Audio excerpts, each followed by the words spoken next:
La descente en enfer d'un brouteur.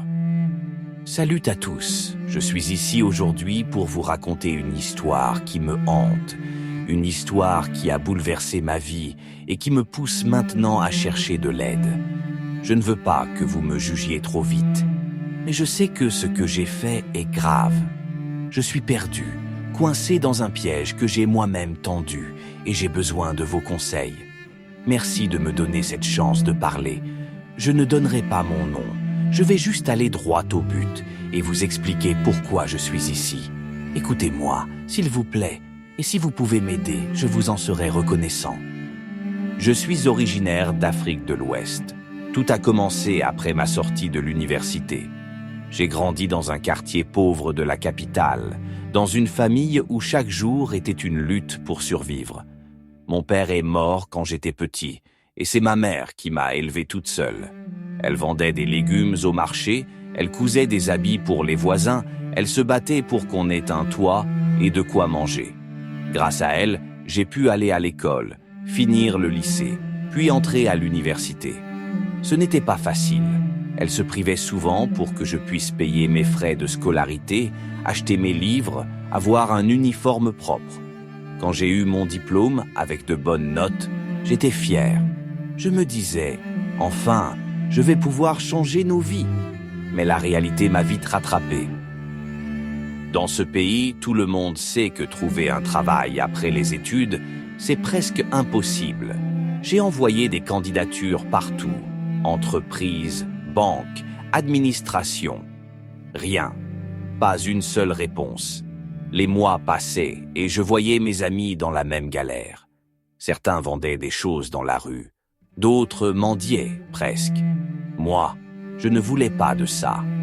J'avais vu ma mère souffrir toute sa vie et je me jurais de ne pas finir comme elle, courbée sous le poids de la misère. Alors, un jour, j'ai suivi mes amis dans une voie sombre. On appelle ça le broutage ici, la fraude sur Internet. C'est quand tu utilises des ordinateurs, des emails, des faux profils pour soutirer de l'argent à des gens, souvent des étrangers. Au début, c'était juste pour essayer. Mes amis m'ont montré comment faire.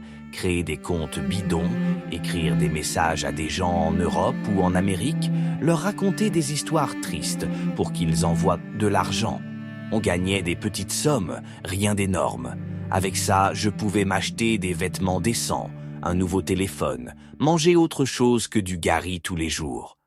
Ça me donnait une vie à peu près supportable, pas luxueuse, mais mieux que la galère d'avant. Je me disais, c'est temporaire, juste le temps de trouver mieux. Mais petit à petit, je me suis habitué à cet argent facile.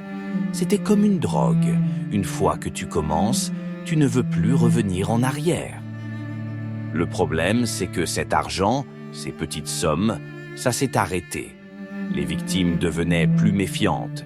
Les arnaques classiques ne marchaient plus. On ne gagnait presque rien et je voyais mes amis commencer à paniquer. On était coincés. On avait goûté à cet argent. On ne pouvait pas retourner à la misère d'avant. Alors, ils m'ont parlé du niveau supérieur du broutage. C'est une version plus sombre du broutage, où tu ne te contentes pas de tromper les gens en ligne. Tu fais appel à des forces spirituelles, des rituels, pour que l'argent coule à flot.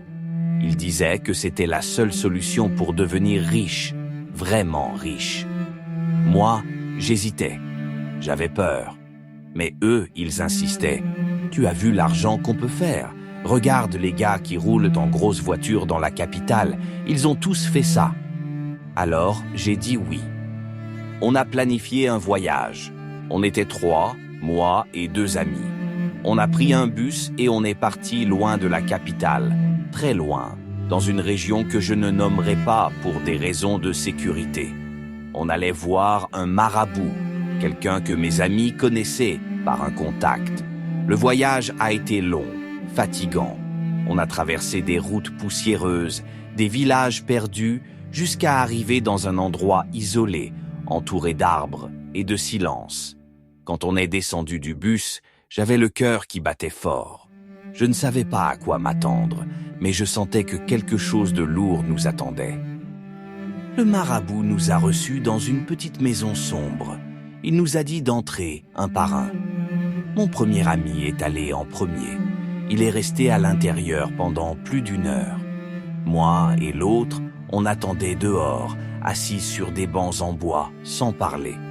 On n'avait pas le droit de discuter de ce qui se passait là-dedans. C'était la règle.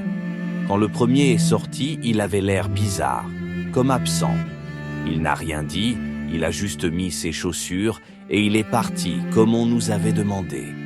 Puis ça a été le tour du deuxième. Moi, j'étais le dernier. Quand ils m'ont appelé, mes jambes tremblaient, mais je suis entré. À l'intérieur, il faisait sombre, avec juste une lampe à pétrole qui jetait des ombres sur les murs. Le marabout était assis sur un tapis, entouré d'objets étranges, des plumes, des coquillages, une sorte de poudre noire. Il m'a regardé dans les yeux et m'a dit « Enlève ta chemise ». J'ai obéi.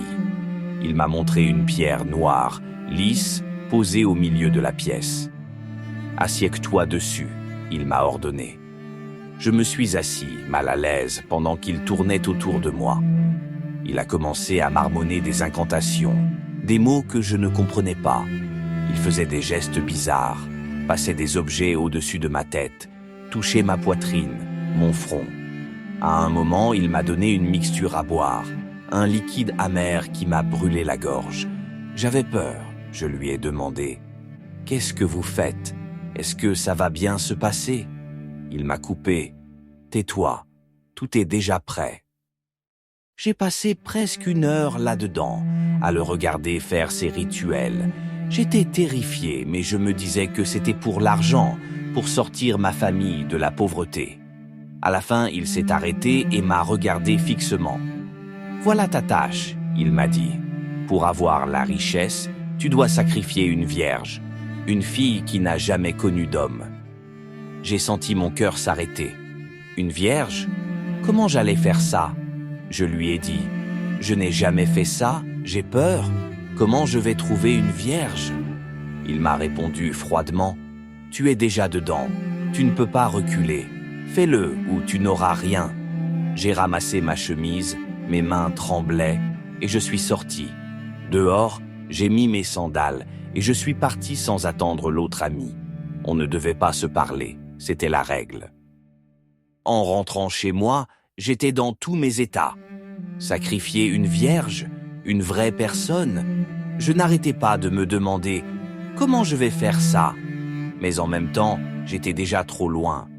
J'avais vu l'argent que mes amis faisaient avec ce genre de broutage. Je ne pouvais pas retourner à ma vie d'avant, à dormir le ventre vide. Alors, j'ai décidé de me lancer. J'ai commencé à chercher une vierge dans la capitale. Mais là-bas, c'était impossible. Les filles que je rencontrais, aucune n'était vierge. C'est devenu une obsession. Je passais mes journées à traîner, à poser des questions discrètes, mais rien. Alors, j'ai décidé de voyager encore, loin de la capitale, dans un endroit où je pensais avoir plus de chance. J'ai atterri dans une petite ville, à des heures de route. J'y suis resté 1 semaine, logé dans une auberge miteuse. Un soir, je suis allé dans un bar, j'ai commandé une bière et j'ai attendu. Une femme est venue me parler. On a discuté et je lui ai menti. Je lui ai dit « Je cherche une épouse, une vierge, quelqu'un pour me marier. » Je ne pouvais pas lui dire la vérité, que je voulais une fille à sacrifier. Je lui ai proposé de l'argent pour m'aider à en trouver une. Elle a accepté et quelques jours plus tard, elle m'a appelé. J'ai trouvé une fille, une vierge, une amie à moi. On s'est donné rendez-vous au bar. J'y suis allé tôt, nerveux mais prêt. Elle est arrivée avec une jeune fille, toute timide. Elle m'a laissé seul avec elle après un moment. J'ai appris à la connaître. Elle s'appelait... Je ne vais pas dire son nom, mais disons qu'elle était douce, gentille. Elle venait de finir le lycée depuis peu. Elle avait grandi dans une famille pauvre, comme moi. Je lui ai fait croire que j'étais sérieux, que je voulais l'épouser. Je l'ai emmenée manger dehors. Je lui ai acheté des vêtements, un nouveau téléphone. Je voulais qu'elle me fasse confiance, et petit à petit, elle est tombée amoureuse de moi. Moi aussi, je commençais à l'aimer, mais au fond, je savais pourquoi j'étais là. Un jour, j'ai tout préparé.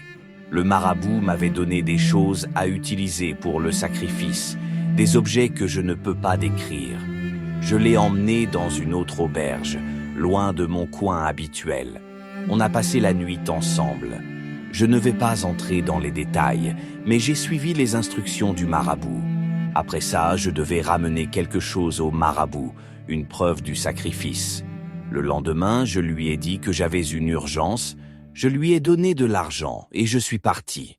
J'ai jeté ma carte SIM, coupé tout contact. Je ne sais pas ce qui lui est arrivé après, mais je savais que quelque chose de grave allait se produire. Peut-être qu'elle ne survivrait pas longtemps. Je ne voulais pas savoir. Je suis retourné voir le marabout. Je lui ai donné ce qu'il voulait. Il m'a dit « C'est fait. L'argent va venir. » Et il avait raison.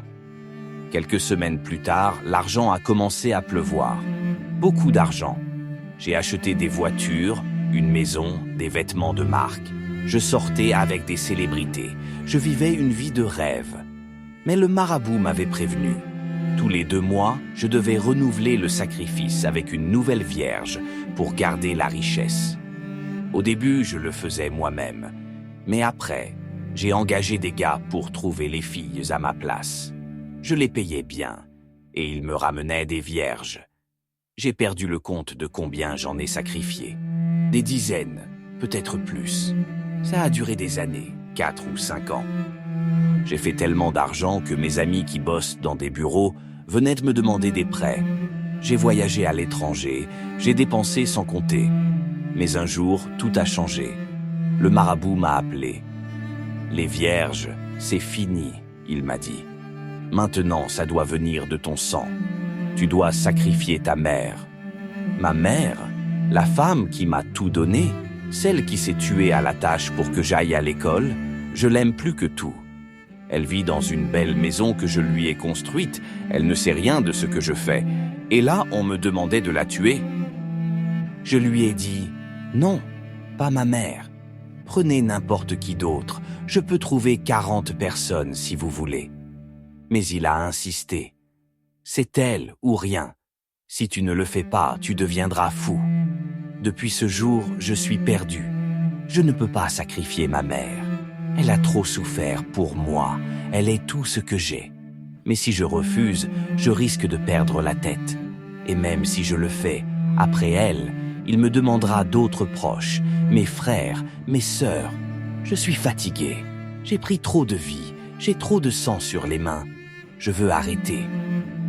Je veux de l'aide. Je suis prêt à payer n'importe quel prix pour sortir de ça, pour protéger ma mère et ne plus sacrifier personne. J'ai fait des erreurs, je sais. J'ai voulu devenir riche trop vite. J'ai écouté mes amis au lieu de chercher un vrai travail. J'aurais pu apprendre un métier, vendre quelque chose, construire ma vie petit à petit. Mais j'ai choisi la voie facile et maintenant je paye le prix. À vous, les jeunes qui m'écoutez, apprenez de moi. Ne touchez pas au broutage, encore moins à son niveau supérieur. L'argent qui vient comme ça, il repart avec votre âme. Moi, je suis fatigué. J'ai tout ce qu'on peut rêver, mais je suis vide. Partagez cette histoire, parlez-en autour de vous. Il n'y a pas de raccourci pour la richesse.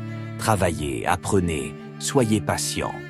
Moi, je cherche une issue. Aidez-moi, s'il vous plaît.